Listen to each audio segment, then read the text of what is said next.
चलिए आज साइंस का एक तड़कता फड़कता टॉपिक प्रतिरोध के बारे में जानने का कोशिश करते हैं। ठीक, प्रतिरोध होता क्या है? सबसे पहले इसके बारे में जान जाते हैं। प्रतिरोध होता क्या है? प्रतिरोध किसी पदार्थ का वह गुण जो अपने से होकर धारा प्रवाह का अवरोध करे, विरोध करे, उनको क्या बोलते हैं? उसका प्रतिरोध बोलते हैं। साधारण तौर पर मान लेते हैं क्या, इस तरह से ये रोड है, इस तरह से ये रोड है। रोड में जो इस तरह से मान लेते हैं, कभी कभी ये होता है ना, ब्रेकर लगा देता है। तो ब्रेकर क्या करता है? गाड़ी की स्पीड को कम करता है। गाड़ी की स्पीड को क्या करता है? कम करता है। गाड़ी का स्पीड का कम करता है, तो वहां क्या कर रहा है? गाड़ी का विरोध कर रहा है, गाड़ी का स्पीड का अवरोध कर रहा है, गाड़ी का स्पीड का क्या कर रहा है? अवरोध कर रहा है। वही प्रतिरोध के बारे में जानेंगे। तो प्रतिरोध क्या करता है? किसी पदार्थ का वह गुण है जो उसमें प्रवाहित होने वाले धारा का अवरोध उत्पन्न करता है, विरोध करता है। उन्हीं को क्या बोला जाता है? प्रतिरोध। उन्हीं को क्या बोला जाता है? प्रतिरोध। उन्हीं को प्रतिरोध। मान लेते हैं ये क्या है? एक तार है।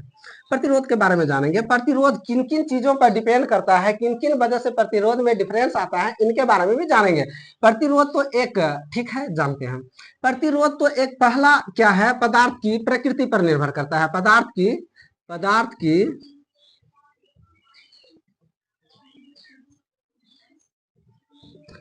प्रकृति पर निर्भर करता है। पदार्थ की प्रकृति पर निर्भर करता है। प्रतिरोध किस पर निर्भर करता है? पदार्थ की प्रकृति पर। दूसरा किस पर निर्भर करता है? तार की लंबाई पर। तार की लंबाई पर। मान लेते हैं ये क्या है? एक तार है। पदार्थ की प्रकृति पर कैसे निर्भर करता है? अगर हम जानते हैं क्या, क्या जानते हैं? दुनिया का सर्वोत्तम चालक, दुनिया का सर्वोत्तम चालक क्या होता है? चांदी का तार। क्या होता है? चांदी का तार। क्या चांदी का तार लगवा ले घर पे? इतना अमीर नहीं है। तांबा का तार। उसके बाद किसका प्रतिरोध का क्रम देखा जाए तो सबसे कम किसका होता है? चांदी। चालक देखा जाए जिसमें चालक जो चालक का अच्छा होगा, जो विद्युत धारा का प्रवाह आसानी से करेगा, उसको क्या बोलेंगे? चालक बोलेंगे।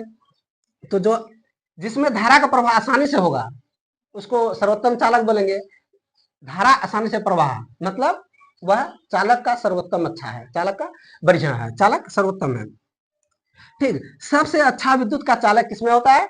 चांदी पे। सबसे अच्छा विद्युत का चालक किसमें होता है? चांदी पे। उसके बाद किसमें आता है? तांबा पे। किसमें? तांबा पे।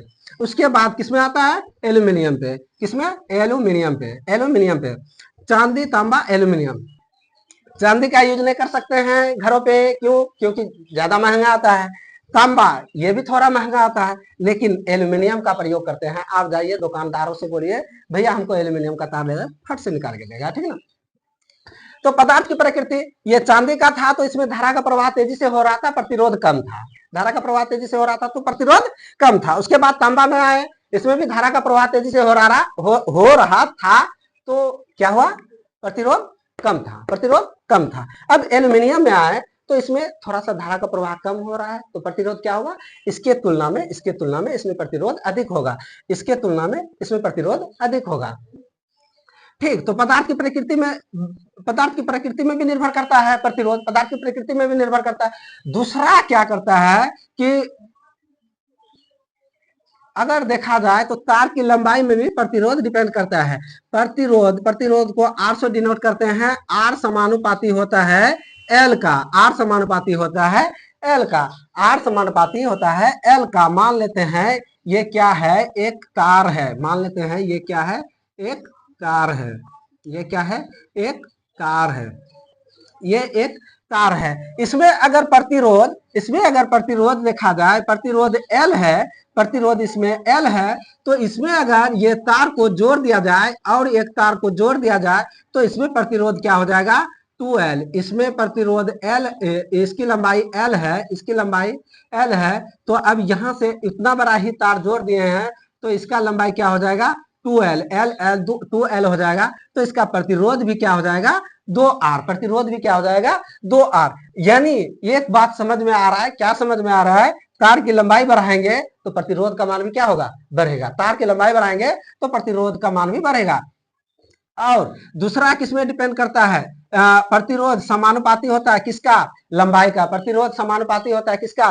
लंबाई का। प्रतिरोध प्रतिरोध व्युत्क्रमानुपाती होता है किसके? एरिया का। अगर ये इसका मतलब है एरिया अगर बढ़ा दिया जाए तो प्रतिरोध का मान क्या हो जाएगा? घट जाएगा। प्रतिरोध का मान क्या हो जाएगा? घट जाएगा। अब एक बात दिमाग में आ रहा होगा, सर इसमें एरिया कहाँ पे दिखाई दे रहा है? तो इसमें एरिया ढूंढेंगे तो ये क्या है? ये एरिया है। ये क्या है? एरिया है। ये क्या है? एरिया है। यह क्या है? इसका क्षेत्रफल है। यह क्या है? इसका क्षेत्रफल है। तार क्षेत्रफल कैसे पता चलेगा? तार जितना मोटा रहेगा उसमें धारा का प्रवाह उतना ही आसानी से होगा। उतना ही क्या होगा? आसानी से होगा। तो ये तार का मोटाई अगर बढ़ गया तो प्रतिरोध घट जाएगा। प्रतिरोध घट जाएगा तो धारा का प्रवाह क्या होगा? आसानी से होगा। धारा का प्रवाह क्या होगा? आसानी से होगा। इसलिए बोला जाता है क्या? आर व्युत्क्रमानुपाती होता है उनके एरिया का। आर समानुपाती होता है उनके लंबाई का। अब कभी कभी पूछ लेता है कि एक तार को खींच के 2 गुना लंबा कर दिए हैं। एक तार को खींच के क्या कर दिए हैं? 2 गुना लंबा कर दिए। तो एक बात समझने का कोशिश करो कि ये मान लेते हैं ये एक तार था। अगर इसमें एक तार जोड़ के बड़ा किया है उतना ही लंबाई का दूसरा तार जोड़ के अगर बड़ा किया है तो उस कंडीशन में प्रतिरोध क्या हो जाएगा?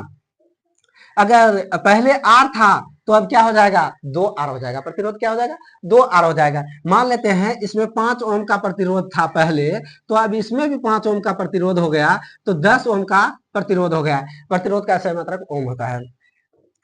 तो कितना हो जाएगा? 5 ओम 10 ओम हो जाएगा। 5 ओम 10 हो जाएगा। ये कैसे?